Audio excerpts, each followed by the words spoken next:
Hey everyone, welcome back to another episode of Windows Wednesday. My name is Kayla Cinnamon. I'm the program manager for Windows Terminal and also working on the Windows developer experience. I'm joined today by Scott Hanselman and also Mark Russinovich, who is the CTO of Azure and also creator of Sysinternals. So welcome to the show. Thanks for having me. Absolutely. So Sysinternals just turned 25. That's huge. I'd love to talk about what's coming for Sysinternals, some questions we have about it. Maybe walk through Hanselman's setup or Scott's setup of how he likes to use the tools and just kind of get into it. Yeah, happy to take this wherever direction you want. Lots to talk about. I'd like to know what the first one was. Like you were sitting around and you're in 1996 and were the people involved, and what was the first tool? When were you like, let's see if we can break Windows by writing some code? Well, the first tool actually is a keyboard filter driver called Control-to-Cap, which is still available on Sysinternals today. I grew up on Unix going through college and grad school. And on Unix keyboards, the control key is where the caps lock key is on PC keyboards. And so I had muscle memory for control being there. And when I started working on PCs, I found that very awkward. And so looked to see how I could fix that. And at the time, there weren't the keyboard maps that are there today in Win32 user, at least not that I could find. So I wrote a keyboard filter driver that would intercept keystrokes and swap them for that. And still swap them today. So I'm looking at Control-to-Cap right now because I have a folder, as everyone does, called Sysinternals that I added to my path, so I have them available at all times. And Control-to-Cap is right there. How many did you have before you called it a suite? So we created a few tools. Me and Bryce Cogswell, who I met in grad school, started writing these tools. I wrote Control-to-Cap myself, but we all then created like the real first Ntfs tool of any utility for more than just people that came from Unix keyboards, and that was called Ntfs DOS, which was an Ntfs file system driver for DOS. You could run Ntfs DOS and then see your Ntf files on Ntfs. That kind of was the bridge to us starting Winternals, which was built on initial utilities to recover dead Windows NT systems. And on the dead NT system, you couldn't fix the file system or recover files off it if you couldn't boot it. And so Ntfs DOS would let you recover files off it. And then we created another tool called NT Recover, which would create a virtual disk from a running NT system, connected it through a serial cable to DOS, basically virtual block driver, to let you mount remote disks over the serial cable. And then you could read, write, fix them and run, load registry hives into regedit and things like that. The other Ntfs tools that we created initially included FileMon and RegMon, which, as I started exploring Windows internals, not just NT, but also Windows 95, looking to see what was going on under the hood of file system and registry calls, which are the main calls for state stores on Windows. Wrote versions for NT and for Windows 95. And then we decided, so I was publishing these tools through a friend named Andrew Schulman, who wrote this book called Undocumented Windows 95. I don't know if you remember that book, Scott. Yeah. But or Unauthorized Windows 95, that's what it was called. So I published the tools on his site, but after a while I'd be like, hey, update to FileMon, Andrew, can you publish it? And it'd be a week before he'd respond. And so I said, Bryce, let's go start our own website. So September 1996, we created ntinternals.com and started publishing the tools there. Yeah, there it is. Look at that. So when you started making these tools, they were just for fun, just wanting to get into like the code base of OSs and Windows, and then decided that more people will like the tools? Or how did you go from just making them for fun to making a whole suite? Yeah, I kind of just made them for fun and for learning. I mean, I found that I love doing things that have multiple outputs, useful outputs. Like in the process of writing the tool, I'd learn about Windows internals. The tool itself would show me about Windows internals. Other people find the tools useful. And then in some cases we could sell derivatives or versions of the tools for profit. So it had all these great benefits developing the tools. How many other people at the time were also poking around, and how much of it was you just read the documentation better than everyone else versus you're like, hang on, that header file doesn't line up. There's a function there that no one else sees.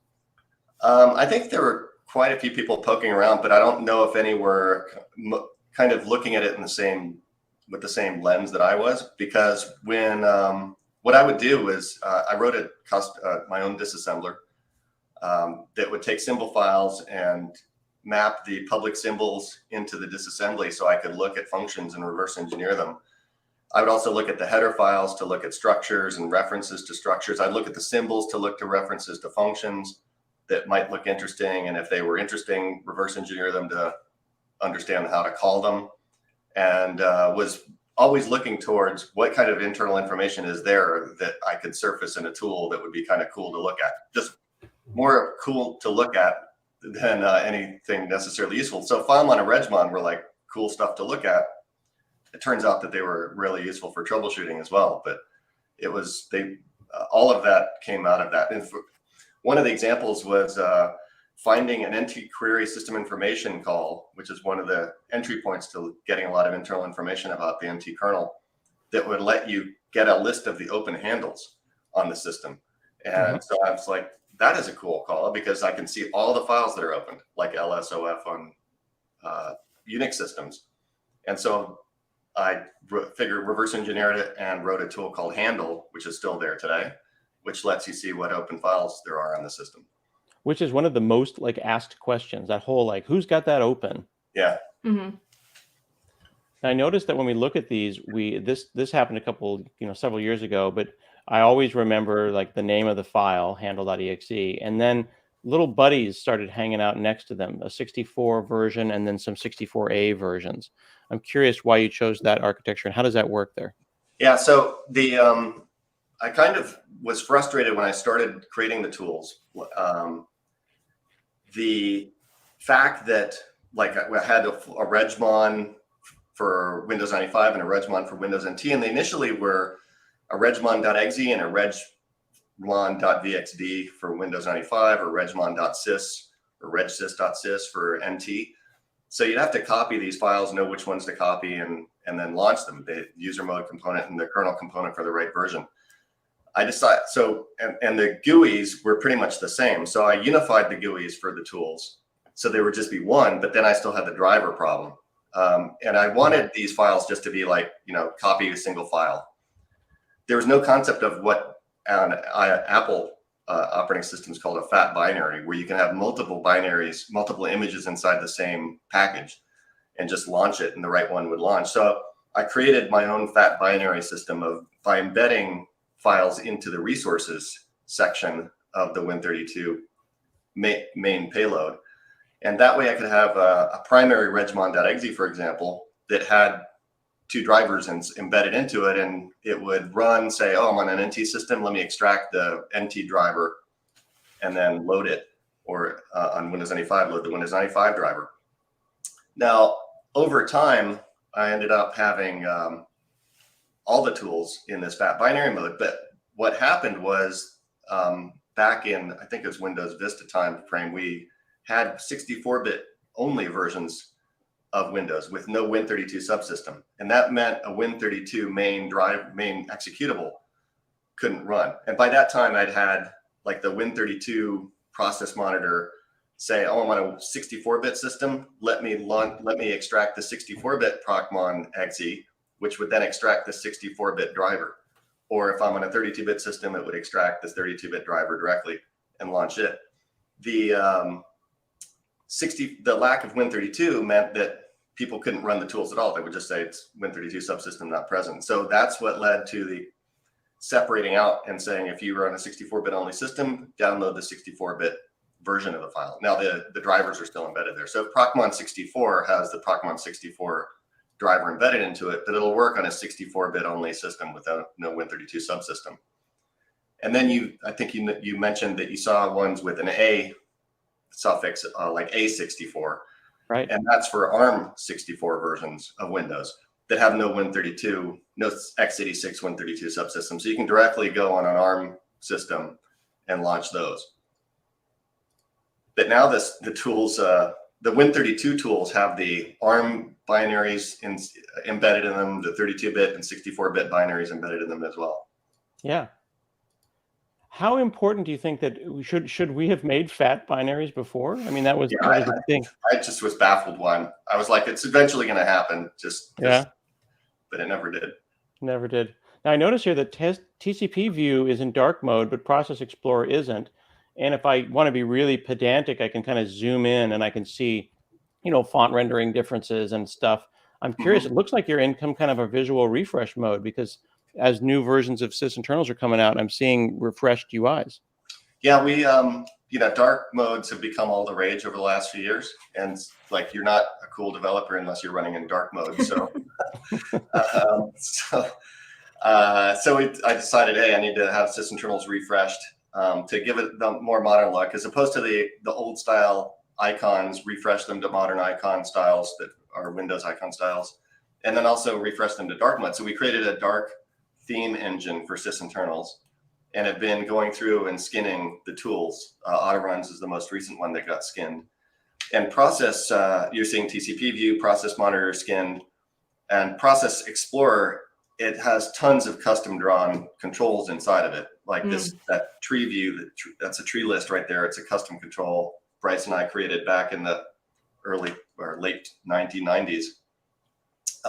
So we've been working on theming the controls inside of Process Explorer, and shortly we're still testing it. There's still a few bugs in dark mode on it, but we hope to this month be releasing Process Explorer, refresh of it with new icons and dark mode and some new process information and a threads view at the bottom. So big major release for Process Explorer coming. That's going to be huge. A threads view at the bottom makes a lot of sense. We've got DLLs and handles already, and having even more information as opposed to going to properties and seeing your threads. And that'll be a tab view on the bottom. So you'll have DLLs, file handles, and threads. Yeah. So when I'm doing presentations, and I know Kayla has the same thing, we'll end up using Zoom it, and I've become quite good at it to the point where the muscle memory is there. I can kind of do whatever. It's just it's a kata that's available to me at all times in my brain. And then people will say, "Oh my goodness, how are you drawing on the screen there?" And I have to admit, Mark, I don't want to tell them sometimes. I just want to say it's something special and private that only I can do. But people are still learning about Zoom it every single day. Is that the most glamorous of the tools? It's one of my favorite. It's the tool that I use the most, actually. Yeah. I mean, I'm often using it live Zoom to zoom in on tiny fonts on my screens on a daily basis. It came that the origins of that tool is that I was teaching Windows Internals classes with Dave Solomon, the co-author on the Windows Internals book, and we'd be presenting in front of the class, and people couldn't see the tools and the demos, and so we found this magnification utility that came with Toshiba laptops, and we're using that, but it was really awkward. Like, you had to use this funky key control sequence to zoom, and it was just a pain in the rear, and it was kind of buggy.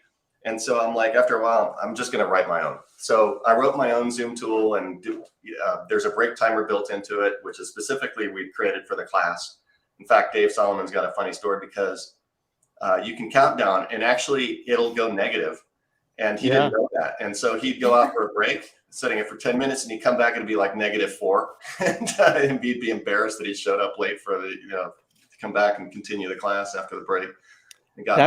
That's a thing actually worth pointing out culturally, Mark, that during the 90s, there was a time when you would go to a local place with 20 laptops, or 20 desktops rather, and I would do these like with Don Box or Chris Sells or somebody, and you'd sit down, John Robbins, and we'd use live Zooms. Okay, buddy, we're going to take a break and we're going to go for a walk. You come back in 10 minutes. You put this up on the screen, and we would all sit there like a classroom. And you don't see that as much anymore, but it was a very special time. Fun times. It was fun. I had so much fun teaching those classes and interacting with the people in the room.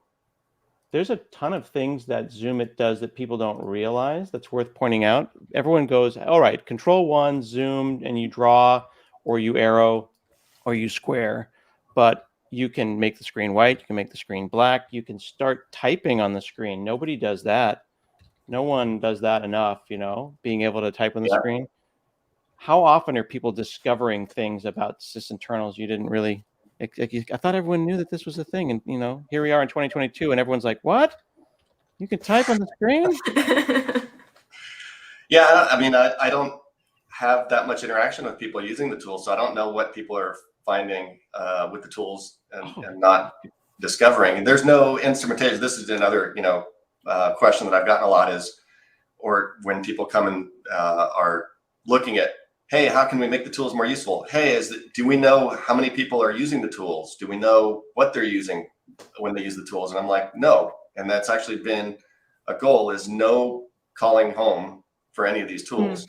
No telemetry of any kind. It's clean. What you see is what you get. You get the binary, you install it. It tries to not leave anything behind if you delete it, and it's not calling back home with any kind of information. So useful in any kind of environment, regardless of what kind of privacy concerns you got.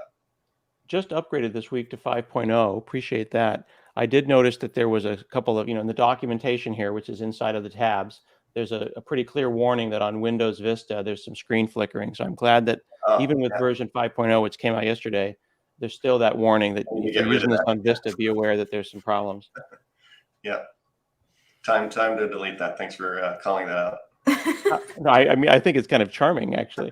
I'm curious, though, how many times do things break, or you're like, oh, I called that thing and I can't do that anymore? Or how much of the real code here, when you have a copyright that is that wide, you've been working on this for that long, is this a rewrite, or is this 90% of what you wrote the first time? It's 90%. In fact, one of the aspects of the tools and the source code in the tools. Well, first, to answer your question about how much just continues to work, Windows is fantastic in general about app compat. And so most of the tools continue to work, despite the fact that they're even using undocumented APIs in some cases. They still continue to work because the premise is, even if it's undocumented, somebody might be using it, including internally, tools at Microsoft. So it's very hard to change something without risking breaking the world. But the source code of the tools oftentimes is me spending a few hours here and there adding stuff to them. And so it's the standard software project that almost never gets re-architected from scratch, even though its requirements have changed and functionality has grown over many years, where you'd take a look at it and go, wow, this thing is a total spaghetti mess. How did anybody write something like this, especially somebody that people think might write good code based off of how the code behaves? So tools like Process Explorer and Zoom It are Zoom It, I'm embarrassed to say, is one giant file with all of the functionality in that file. And it's just because I've been incrementally adding to it and just never said, let them go refactor this and pull these things out in their own separate files or create.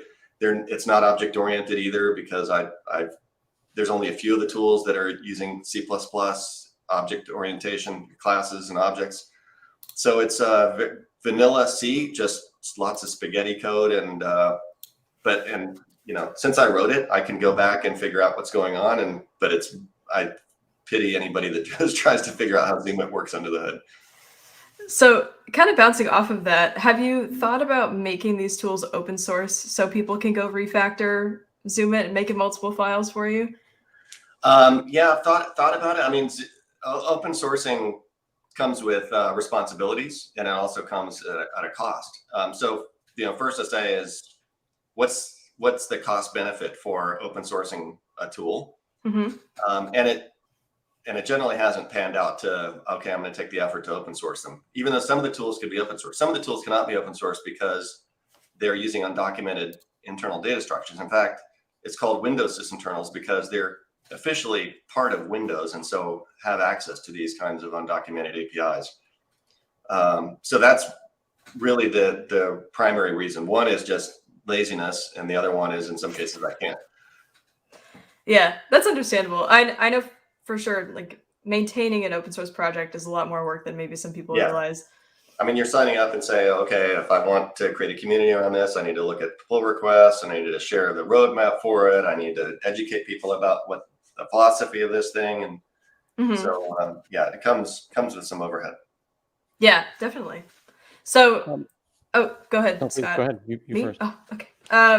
So since they're using undocumented APIs and things like that as part of Windows, do you have reasoning or ideas, or maybe future ideas of maybe the tools being built into Windows by default? So this is the question I got right when I got acquired. Me and Bryce got acquired by Microsoft. Sysinternals came in with WinTernals. Is, hey, oh, now the tools are going to be built into Windows, and I never thought that would be a good idea. In fact, you see lots of tools like this that used to be built into Windows pulling out of Windows and becoming add-ons. And the reason is agility. I didn't want to be, refreshing the Sysinternals tools every 3 years. Plus, going in-box brings a lot of commitment to Windows inbox standards that I didn't want the tools to be encumbered with. The whole goal of the tools is I can spend a few hours on a weekend and release something that is useful. But if you go in the box, basically you're signing up for like localization, which is, you need to localize it to all the languages that Windows supports.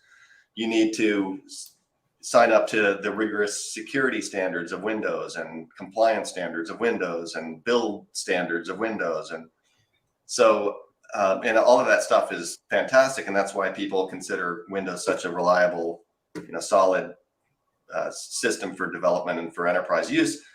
But the tools has always been it's freeware. It's use at your own risk. If you find it useful, use it. If you don't. But so with that philosophy, it's just try to keep the whole process of developing the tools and making them available and updating them really as lightweight as possible. To that point, one of the things that Sysinternals has always been known for is its easy availability. And by that, I don't mean you can just go and download the thing. If you go to live.sysinternals.com in a browser, you will see a standard directory listing, the way we used to see in the Mosaic days. This is kind of like, hey, here's the files, they're right there. But even more, and this has been like this for forever, if you go to / or what we would say in the old days, live.sysinternals.com/tools, there's an open file share on the open internet, Mark. Yeah. We should call someone and have that security thing shut down there. That's been there for 20 plus years. Why did you decide to do that? And why is that so powerful? We hosted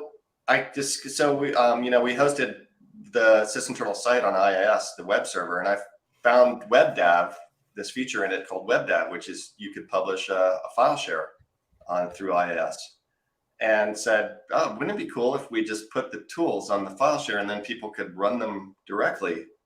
And so thus was the born live.sysinternals.com. And I just thought it's just cool to do. I don't know if people find it useful, that's great, but it's just cool to be able to just launch something directly off the web like that.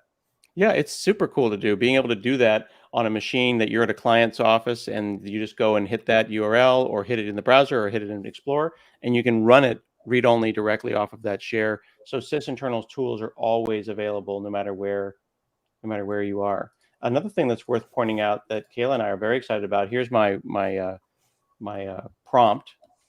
Let's go to a non-controversial folder here. I can go and say winget install Sysinternals now, and it's going to spin for a second and then say yes, and then now it's going to go and grab Sysinternals, and you've got, boom, now I've got it everywhere in one line, winget install Sysinternals, and I get all of them. It says this suite includes all the tools, and now I don't have to put them in the path because it uses execution aliases. So being able to do that was pretty exciting as well. Thank you for having your team think that was important. That actually comes directly as a side effect of going into the Microsoft Store. So if you're in the Microsoft Store, you're accessible through winget as well. And we went into the Microsoft Store, so you can go to the Microsoft Store and install them that way too, and then get them in your start menu. Get shortcuts to them as well. Yep, it just got a notification. It says Sysinternals Suite just got installed. Check it out. Pin to start, and then pops up the browser right there. Beautiful. Yeah. Slick. I just downloaded all of them from the store, so it was awesome to see them in the start menu because I downloaded them from the doc site that Scott was just showing, and I wasn't sure how best to get to them. So I really do like the start menu integration. So let's say this is the first time someone's heard of Sysinternals in this video. What do you think is the first tool that developers should try? I think if you're a developer, I mean, the most useful developer tool, I think, is Process Monitor. And I used to do these Case of the Unexplained talks at Tech Eds and Ignites and Builds to show troubleshooting. And a lot of those were enterprise desktop troubleshooting problems, but some were developer troubleshooting problems. And several tools help with troubleshooting, but Process Monitor, by far, the number of cases that I've collected where people have sent me log files and screenshots and stories about how they fixed some problem or diagnosed some problem, I've got hundreds of them, and Process Monitor based. So it just shows you what's going on underneath the hood with file system registry, thread, network activity. It also has CPU profiling as an option too. And it has summary stats. Has rich filtering capabilities built into it. So it can take this, like, why is my app throwing a bizarre error dialog, to finding exactly what API call resulted in what error message that got, caught as some exception in your app that is throwing a weird error dialog. I think the part that's most interesting and powerful about Process Monitor that I don't think people realize is that, if I understand correctly, there are tens of thousands, sometimes hundreds of thousands of potential things that you could be looking at, and you're being smart not only about filtering, but you've got this virtualization where they're all coming into some central pile of this queue, and then you say how many messages are happening. You're seeing 3% of what's really going on. You do some kind of a sampling there, so you overwhelm the user, but you don't overwhelm the user. Yeah. So if you go to filter up there. Oops, this is a screenshot. Oh.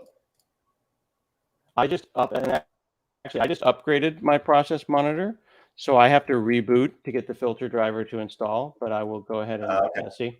So yeah, because I just upgraded literally before the show, I need to get the new driver here. You should still be able to see this. If you go to actually go back to the filter dialog, see that enable advanced output? Now go back to the filter dialog that you'd opened, and you'll see that the list at the bottom is much shorter. And that's because what's happening is Process Monitors has a basic mode where it's got a whole bunch of filters for things that when you're troubleshooting, most problems aren't really that interesting. So you go back and disable advanced mode and take a look at the filters that show back up. There you can see it'll filter out activity from itself. It'll filter out Ntfs metadata file system activity, page file activity from the system process, because normally you're not troubleshooting system issues, you're troubleshooting some app issue.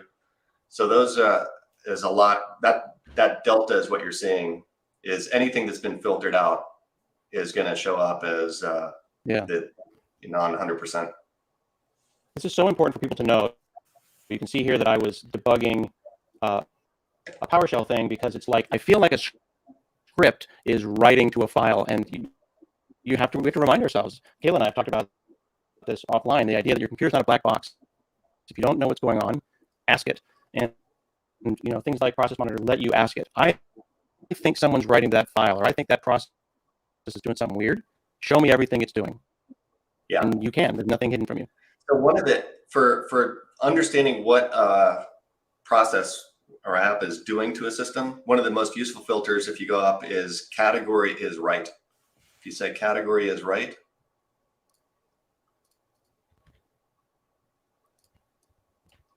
then it just records modifications, registry modifications, and file system modifications. So if you're saying, what is my PowerShell writing? What file is it writing? That will zoom in on just the things that it's modifying. I did not know that. That is fantastic. This has already been hugely valuable to learn that one tip. It's been like, that's the tip. Now I'm going to use that tip all day. So one of the places where, there's lots of ways to learn about using the tools. Like I mentioned, Case of the Unexplained video. So if you go to YouTube, Mark Russinovich, I've got the Case of the Unexplained videos published there.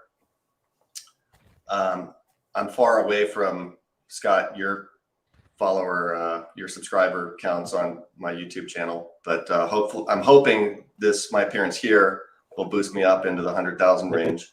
It's going to happen for you today. You're going to be over me by the end of the show. Okay. But you can see that there's malware hunting with the Sysinternals tools. There's Case That Explained sessions as well. So those are great ways to learn how to use the tools, just through examples that, like I said, are collections of mine and other people's own experiences using the tools to solve problems. But I also highly recommend Troubleshooting with the Windows Sysinternals Tools, a book that I co-authored with Aaron Margosis. Aaron used to work at Microsoft, now works at a security company, and would oftentimes teach Windows Sysinternals tools at conferences. So we co-authored this book, which has chapters on all the major tools. So it'll have the tip there about, like you just discovered, about how to use the right filter and process monitor. It's got a section on using Zoomit and all the things you can do with Zoomit as well. So this is a really great resource if you want to really get the most out of the tools. And if you're not just a casual, I'll use them every now and then, but really wanted to learn what you can do with them deeply, this is the book to get. Very cool. So folks can check out Mark and blow him right past 100,000 on YouTube. They can check out the book on everywhere books are sold. And Windows Wednesday today, Kayla, how cool is that? Yeah, this has been really awesome. Definitely will go check out that book and give it a read. So I know we're at time. I'd like to thank you, Mark, for coming on. This has been super helpful and just really informational about how to use these tools and the things that are available for Sysinternals and what's coming. So it's really exciting to see. Well, thanks for having me. It's been a fun chat, and good, fun to look back at the history of the tools and see how you, Scott, are making great use of them already, and Kayla, hopefully a new Sysinternals fan.